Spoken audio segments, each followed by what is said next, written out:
We will call to order the regular scheduled meeting of the Johnson County Fiscal Court, November 10th, 2025. Let us all stand for the Pledge of Allegiance, please. Pledge allegiance to the flag of the United States of America and to the republic for which it stands, one nation, under God, indivisible, with liberty and justice for all. Okay, bear with me. We have several announcements, but we got a lot of good stuff going on in the community. So let's go over some of those as we begin our meeting this afternoon. The first one is I want to continually remind folks of our strategic plan, the update for the community that we're working on right now. That is still ongoing. So there's still opportunity for more surveys, and that's really important to us because that obviously gives us the information from the community, hear their voices on things that are important to them with respect to planning going forward. We did this in 2020. It was very, very helpful, and we used it as a guide in a lot of the projects and things that we pursued. And so we would like to update that as a lot of things have changed in the last 5 years. So please scan that QR code, call us if you need a paper copy, whatever we can do to get that in your hands to have that completed. It'll probably take about 10 minutes of your time tops. So please make sure that you do that for us, please. We would appreciate that very much. It's good for the community overall. Next is want to mention about our notification system that we have through emergency management. So for several years, our community, we touched on this last time, used a system called Code Red. We have decided to move away from Code Red to a system called HyperReach. We did a phone call with HyperReach and looked over their system, and they offer a lot of things with their system that we think are very advantageous to our community reporting-wise. This is to notify primarily. You think of it being a notification for natural disasters, thunderstorm warnings, tornado warnings, those type things. But it also is a tool that can be used for other notifications as well. You can use it for road closures. You can use it for missing persons. You can use it for all kinds of things. So, but the key to it is we need you to sign up so that you get the notification. So there's many ways you can do that. You can go on the Emergency Management Facebook page, and you can access a link on there. Again, we can use that via a QR code, or you can go on to our website. I think we now have that updated, correct, Paul? And so you can go to johnsoncoky.com, and you can find it on the Emergency Management tab of our website. But the key to it is to make sure you sign up. Now, for those who have published numbers, those have already been ported over into the system. So you will be getting a notification if you have a published number, and I think commercial businesses also, those have been ported over automatically. But cell phones, things like that, which is primarily where that I think most people would prefer to get the notification, will be on cell phone. That you need to put forth the effort to enroll and sign up. Yes, ma'am. There's a new Fiscal Johnson County Emergency Management Facebook page that Paul may want to comment on. Yeah, good point. So, Paul, we do have a new emergency management Facebook page, correct? But how is the search for that titled? It's under Johnson County Fiscal Court. It's just a tab. No, on the Facebook page. You have a new Facebook page? No. Well, yes. It's just Paintsville, Johnson County, Kentucky.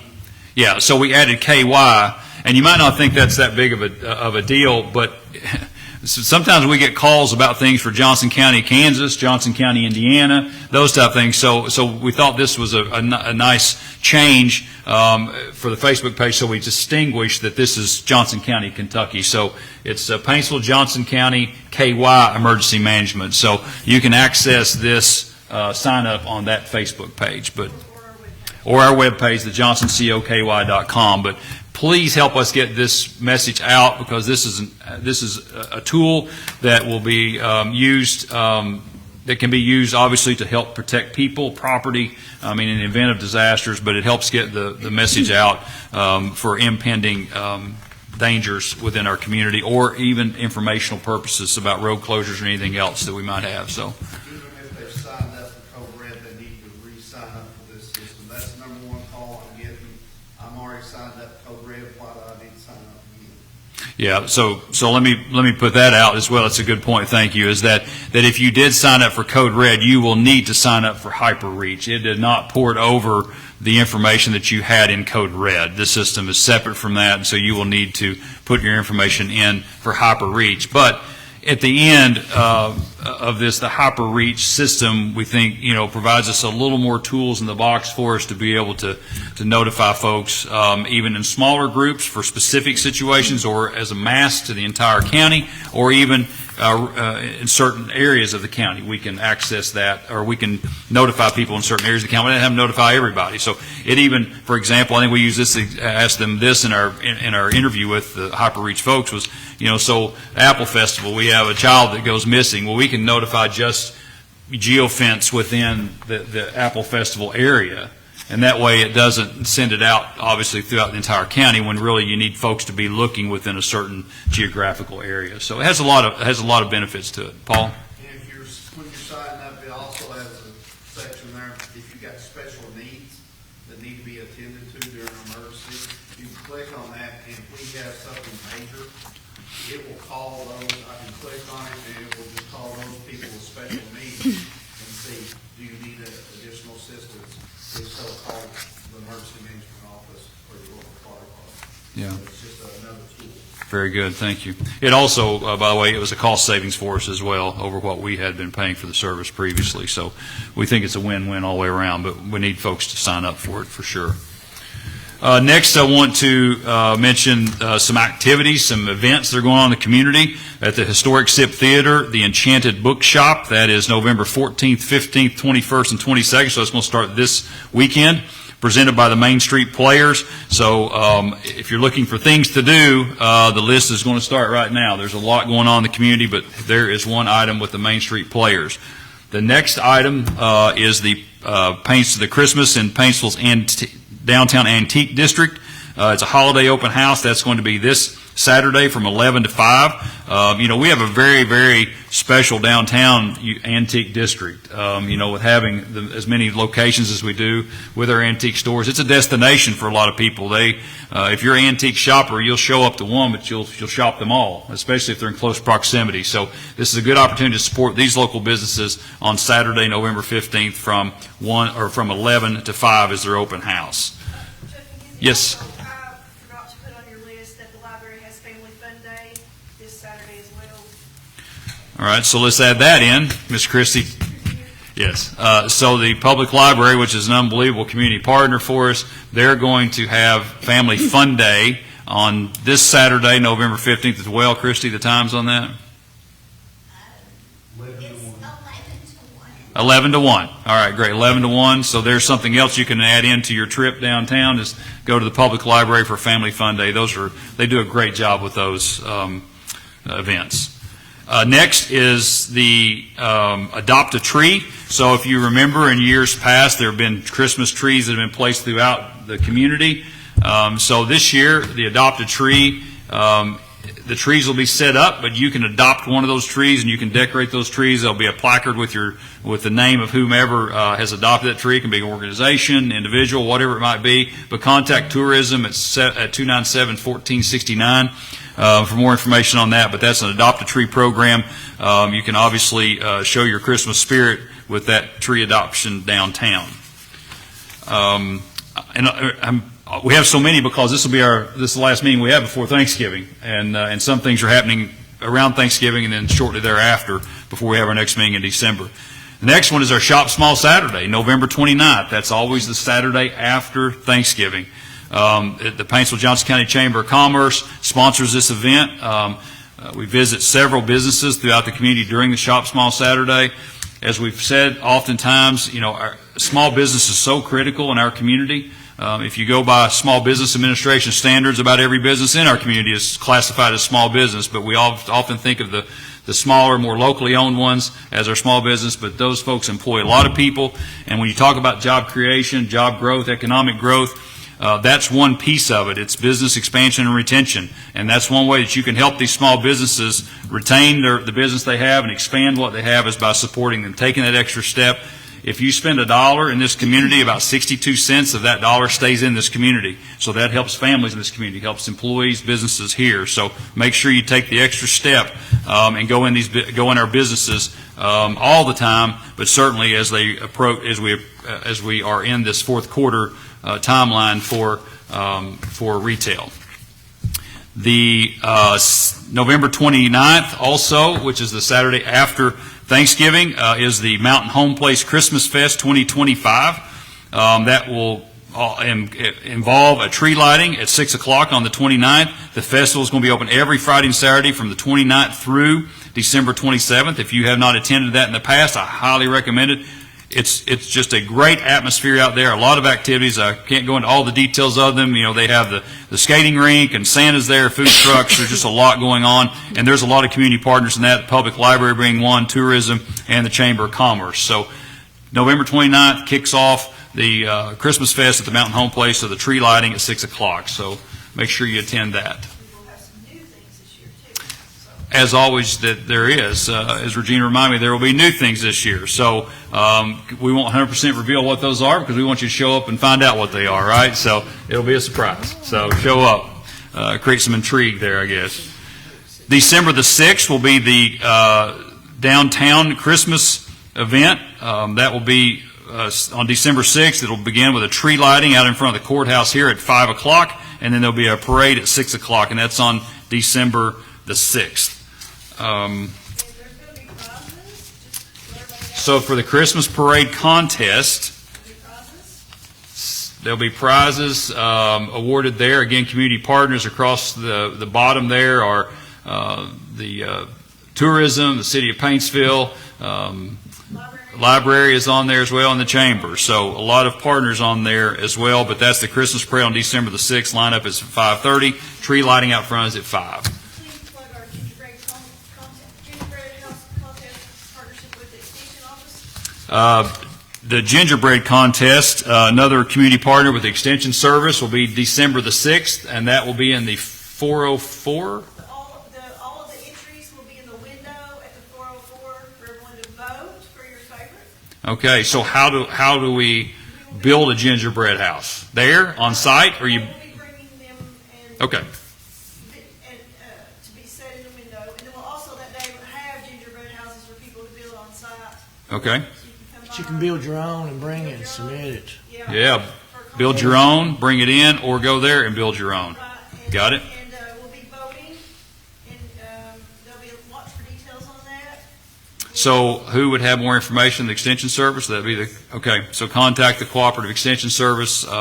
They do an outstanding job over there with all their programming as well. So make sure that you put that on your agenda for the 6th.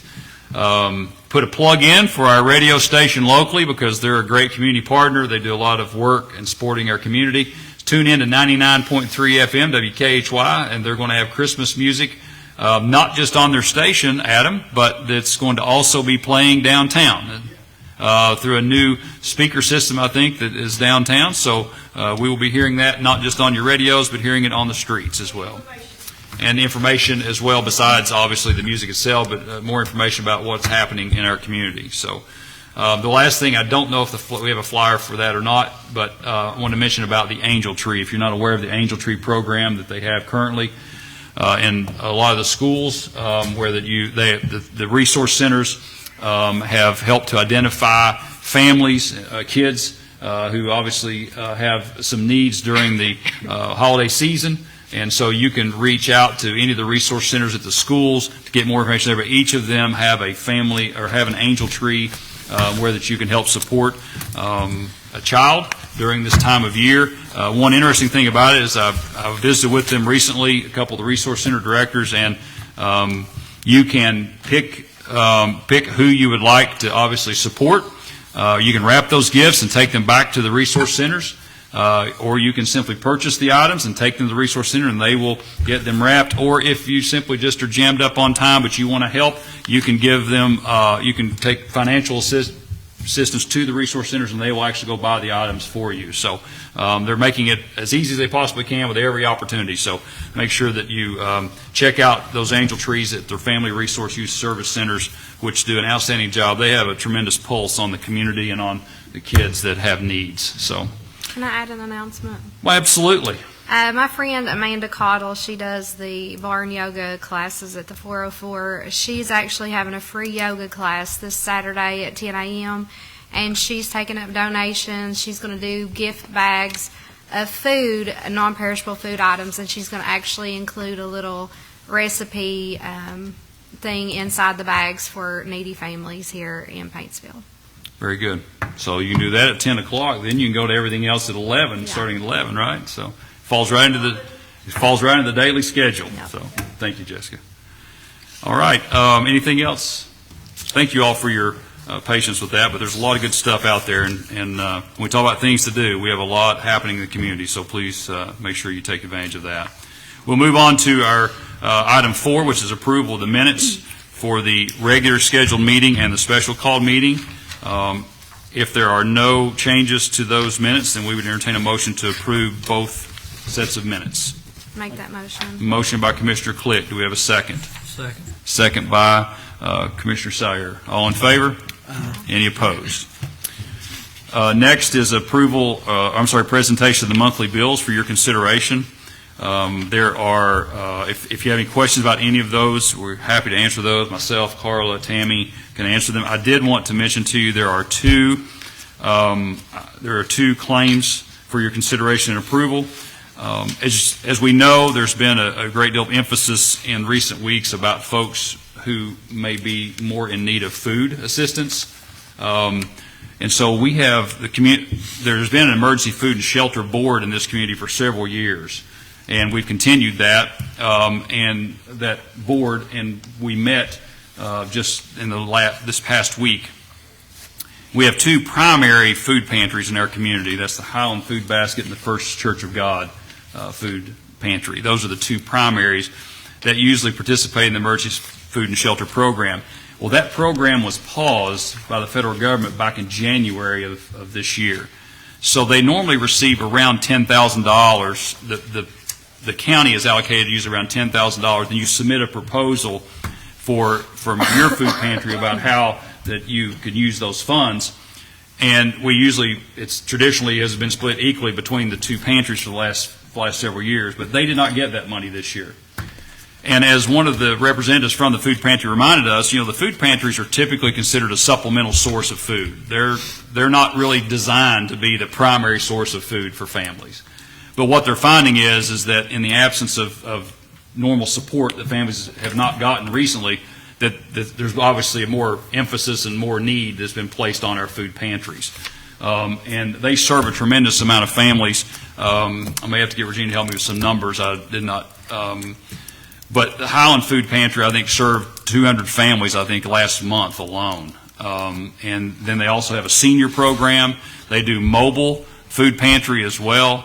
And then the First Church of God Food Pantry, I think they served 177, I believe, So obviously there's a lot of folks who are benefiting from those food pantries, but in the absence of them receiving that money this year, we talked during the meeting, and the mayor and I did, and we agreed that we wanted to present to each of our respective bodies that we would help replace that funding for this year since they did not get it. So basically, we're approving $2,500 for Highland Food and $2,500 for First Church of God Food Pantry, and the city is proposing the same, or proposed the same today as well. So I think it's a much needed support effort for them, especially given the circumstances, because they were in a position where they were not going to be able to do even some of their traditional support for Thanksgiving meals, things like that, because simply their resources are stretched and they didn't have this support this year. So I just want to bring that to your attention. That is two of your claims that we're proposing for your approval tonight. Sure, go right ahead. So for the month of October, the Highland Food Pantry served 190 families, and then they served 130 through their mobile pantry, and that was for the whole month. In just the first week of November, they served 84. So nearly half what they served the whole month in October, so you can see the increase. Yep. And that was something I forgot to mention too, on the Angel Tree program. That program has grown considerably year over year from last year as well, of kids that qualify. The resource centers, they have a process they go through in evaluating need, and that number has grown significantly over last year as well. So anyway, that's just something in your claims for consideration tonight. But I think it's very worthwhile to support what they're doing in those 2 food pantries. Any other questions about any of the claims? Make a motion, we approve the claims. Have a motion to approve by Commissioner Click. Is there a second? Second. Second by Commissioner Gerald. Any discussion? All in favor? Aye. Any opposed?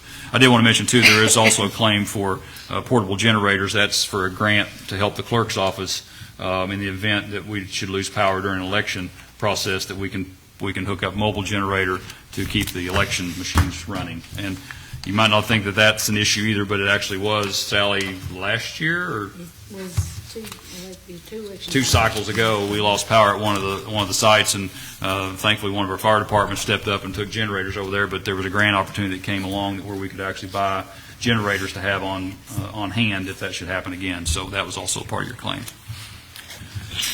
Next, we would ask for approval of transfers and financials for the court for the month of October.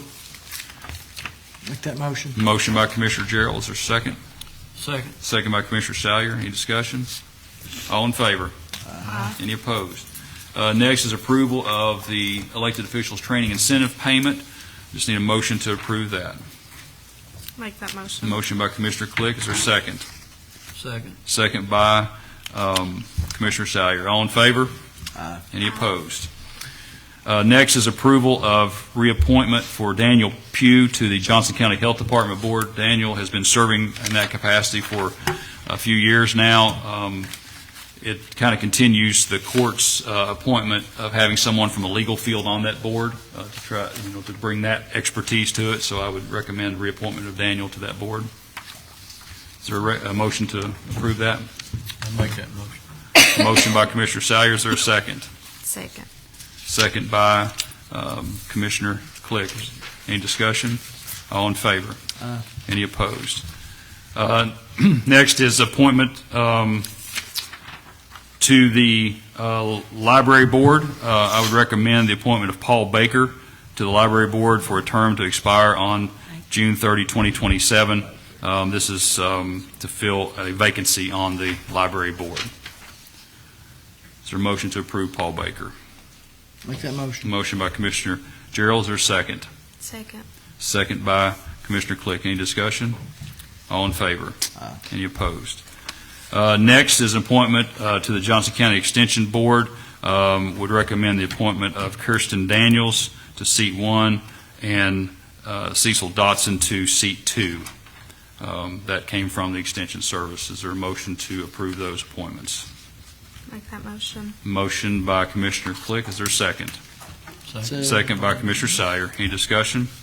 All in favor? Aye. Any opposed? Next is open and approve bids for rail and cribbing repair on Candle Cove Gap Road. This is a FEMA project. We did receive 1 bid, and that was from NATCO.